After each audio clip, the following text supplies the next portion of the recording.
We're here 26 years later, if nothing else, to show the families that we don't forget, and we'll still work on them. Absolutely. Work on them till they clear. Even if we never clear it, we'll still work on it. We never close them. I mean, I don't think any family member gets closure. I think what we strive for is to give them a little justice, a little peace of mind, but we will never ever close their child's case or their family member's case. My investigation of them was over, and now you've got the reins. Now it's up to you to do it. Still going strong. And you're still clearing them. And you are clearing some old cases too. Yes, we are clearing cases. God love you. God love you. We're gonna clear this one too. Good deal.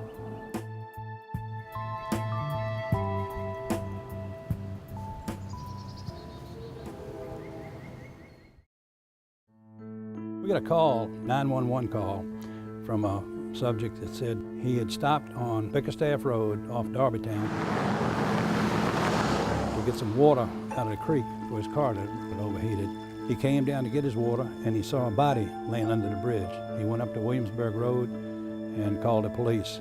The first uniform officer arrived on the scene, came down here and found the body. He in turn called for investigator and forensic.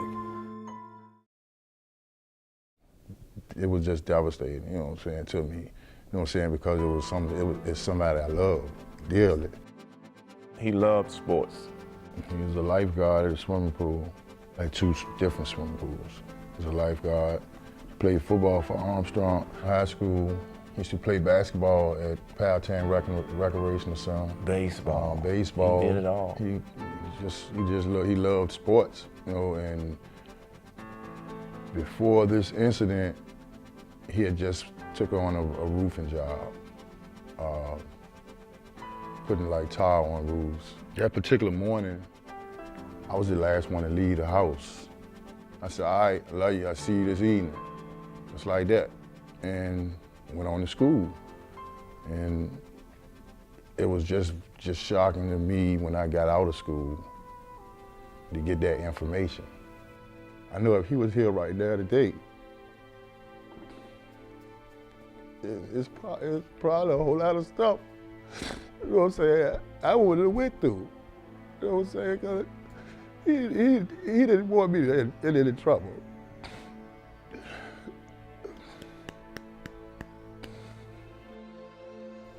He was one of my best friends, you know what I'm saying, my closest.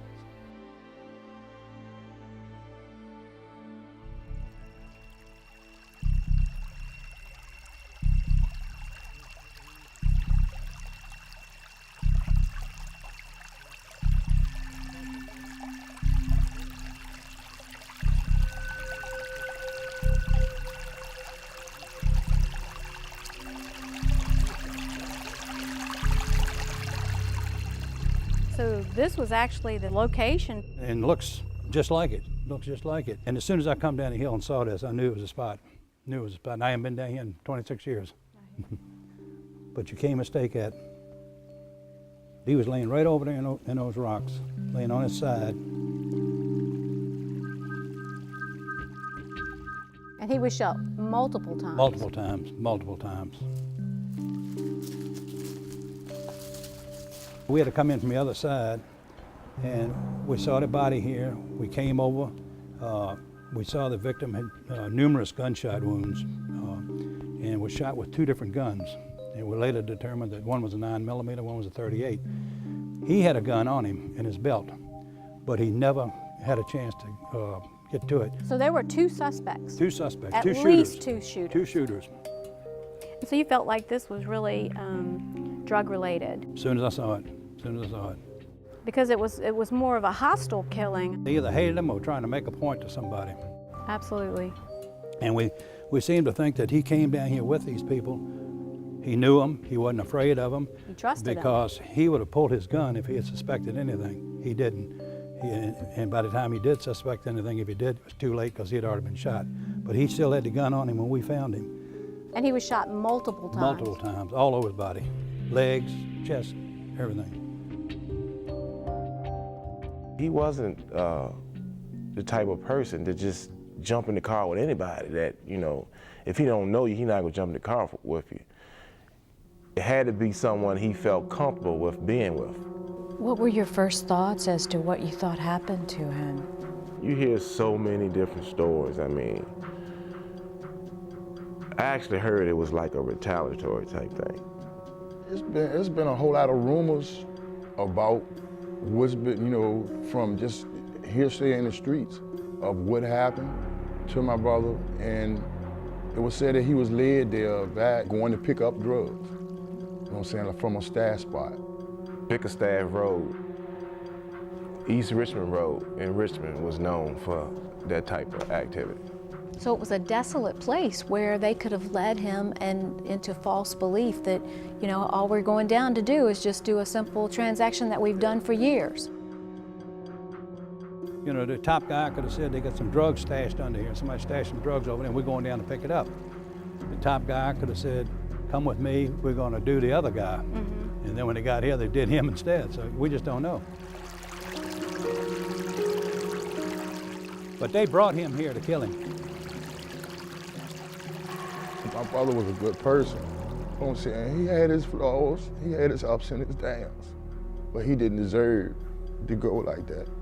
He didn't deserve that.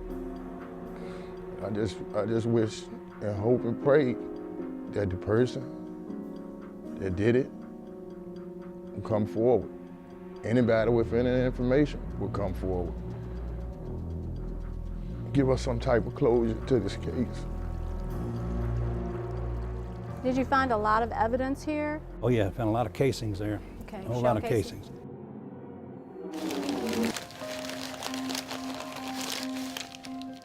And here are those shell casings that were recovered under the bridge at the crime scene, Right, as they were packaged back in 1986. right.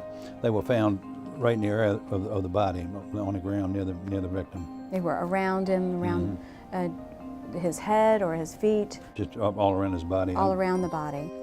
Forensic always finds a needle in a haystack. They don't miss anything.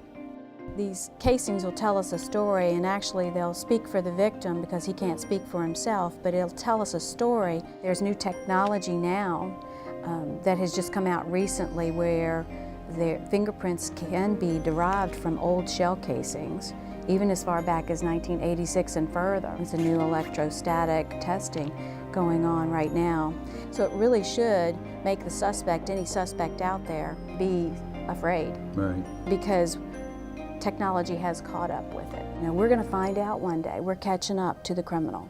We will find out one day who killed Herman Winston. I certainly hope so. You may catch that person that actually did the murder or homicide, but doesn't bring him back. I mean, he's gone. I mean, and then when he left, I mean, he took a piece of us with him. You know, it's hard. It's just like a big hole.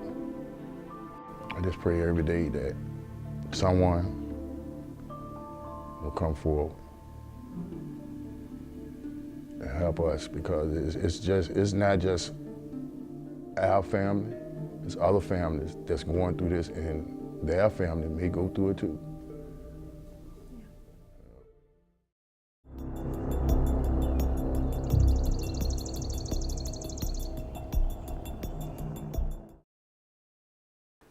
Was this a picture of your son? Oh yes, I think it is.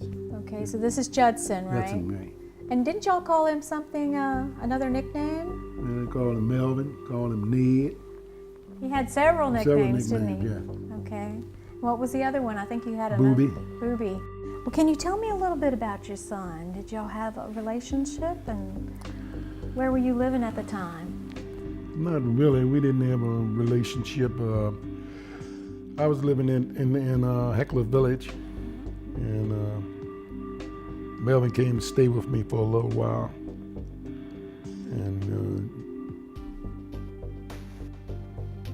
next thing I know, he was dead. You know, they had killed him. Someone had killed him.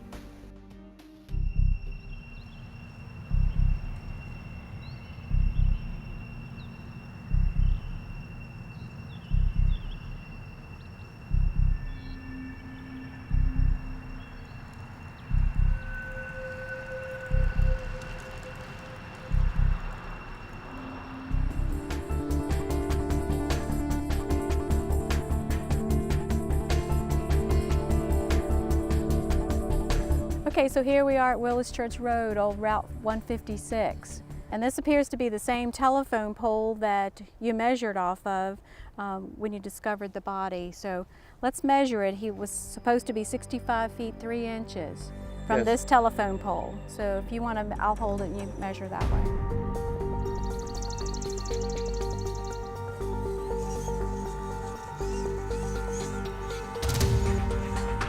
The victim's head was facing north. He was lying on his back. He was 65 feet 3 inches from the telephone pole.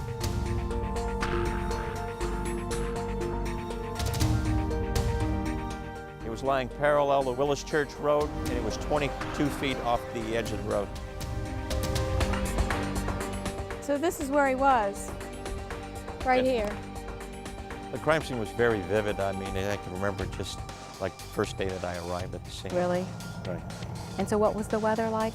When I got the call around 6:30 in the morning when I arrived, there was some thunderstorms that were moving into the area, and it started raining pretty heavy.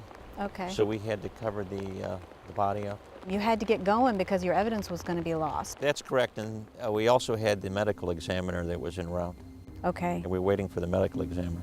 Okay. Does this look pretty accurate?